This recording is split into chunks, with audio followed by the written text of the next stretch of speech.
최근 펜션에 대한 이미지가 점점 나빠지고 있습니다. 펜션 뒷정리 논란, 입퇴 실시간 논란, 다들 한 번쯤 보셨을 겁니다. 이런 컨텐츠가 SNS와 유튜브에서 계속 확산되면서 직접 가본 적 없는 사람들까지 펜션은 불편하다는 인식을 갖게 되고 있는데요. 펜션 사장님들 입장에선 한숨이 절로 나는 상황인데 가뜩이나 예약률이 예전 같지 않은 상황에서 이런 부정적인 뉴스와 영상이 퍼진다면 업계 전체가 타격을 입을 수밖에 없습니다. 그렇다면 이 상황 그냥 두고 봐야 할까요? 영상 끝까지 보시면 왜 대부분의 펜션이 힘들어지고 있는지, 그리고 이런 상황 속에서도 예약을 꽉 채우는 펜션들이 도대체 무엇을 어떻게 다르게 하고 있는지 알게 되실 겁니다. 첫 번째는 펜션 이미지 하락, 업계 신뢰도 추락의 시작인데요. 올해 예약률 하락을 가속화시키는 가장 큰 원인 중에 하나가 바로 펜션 이미지 하락입니다. 최근 부정적인 뉴스와 영상이 연이어 쏟아졌고, 이는 커뮤니티와 유튜브를 통해 빠르게 확산되었습니다. 심지어 패러디 영상까지 등장하면서 부정적인 인식은 더 오래 지속되고 있는데요. 미국 펜실베니아 대학교 심리학자 로이즈만의 연구에 따르면 사람은 긍정적인 정보보다 부정적인 정보를 더 강하게, 더 오래 기억한다고 합니다. 또한 직접 경험보다는 타인의 부정적인 경험담에 더 민감하게 반응하고 이를 행동 판단에 적극 반영한다고 하죠. 즉, 1년 사이 펜션을 한 번도 이용해 본 적 없는 사람이라도 부정적인 영상과 글을 반복적으로 접하다 보면 펜션은 불편하다는 인식을 갖게 되는 겁니다. 이건 단순한 평판 문제가 아니라 예약률과 매출을 직접 끌어올리는 치명적인 요인입니다. 이렇게 펜션 이미지가 흔들리는 와중에 더 큰 문제는 소비자들이 선택할 수 있는 대체제가 폭발적으로 늘고 있다는 점입니다. 쉽게 말해 이제 펜션의 경쟁자는 펜션이 아닙니다. 해외여행, 대형 리조트, 호텔, 에어비앤비, 심지어 키즈 카페와 도시명 놀이공간까지 소비자에게 모두 대체 선택지입니다. 특히 해외여행은 저가 항공 노선의 확대와 특가 프로모션 덕분에 훨씬 가까워졌습니다. 비슷한 돈이면 해외로 간다는 소비자도 많아졌죠. 대형 리조트와 호텔은 수영장, 스파, 레스토랑, 키즈존까지 모든 시설을 한 공간에서 제공합니다. 편의성과 깔끔함을 동시에 갖추니 펜션보다 선택받기 쉬운 구조입니다. 또한 키즈카페나 공간대여 같은 도시명 여가시설은 날씨 영향을 받지 않고 아이와 짧게 즐길 수 있어 가족 단위 소비자의 대체 선택지가 되고 있습니다.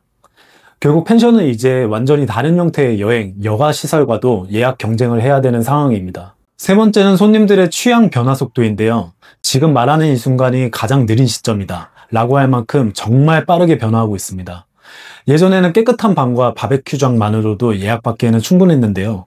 이제는 손님들이 숙박 이상의 경험을 원합니다. SNS 문화가 그 배경인데요. 사람들은 인스타그램, 유튜브에서 새로운 장소와 경험을 찾고 그걸 직접 경험하여 사진이나 영상으로 기록해 공유합니다. 문제는 유행 주기가 너무 짧다는 겁니다. 젊은 여행객의 60% 이상이 1년 이내에 같은 숙소나 같은 컨셉을 다시 방문할 의향이 없다고 답했습니다.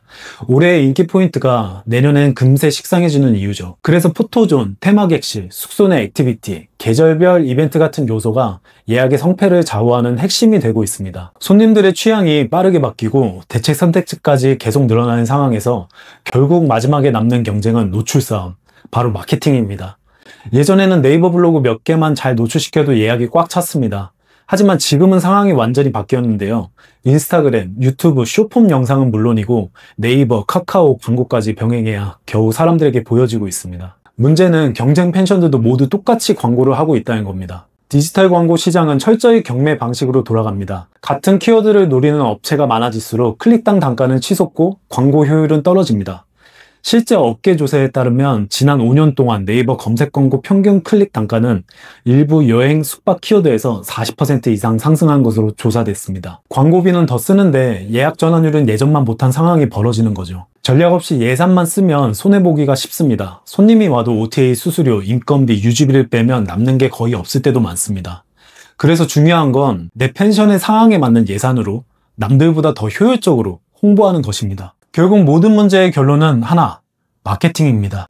이미지 회복도, 새로운 경험도, 차별화된 강점도 손님에게 보여지고 각인되지 않으면 아무런 의미가 없습니다. 결국 마케팅을 못하면 사라지고 잘하면 살아남습니다. 다시 정리해보면 올해 펜션이 힘든 이유는 이미지 하락, 손님 취향 변화, 대체 선택지의 증가, 광고 경쟁의 심화, 이 모든 요인이 한꺼번에 작용한 결과입니다.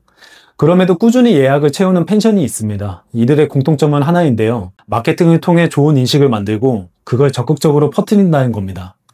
다음 영상에서는 잘 되는 펜션들의 실제 전략을 분석해 당장 우리 펜션에 적용할 수 있는 방법을 알려드리겠습니다. 단순한 이론이 아니라 실제로 예약을 채우고 있는 사례들을 보여드리겠습니다. 무료로 볼 수 있는 펜션 운영에 꼭 필요한 자료와 칼럼들은 고정 댓글에 남겨둔 네이버 카페 링크에서 확인해 보세요. 구독과 알림 설정도 잊지 마시고 영상 끝까지 시청해 주셔서 감사합니다.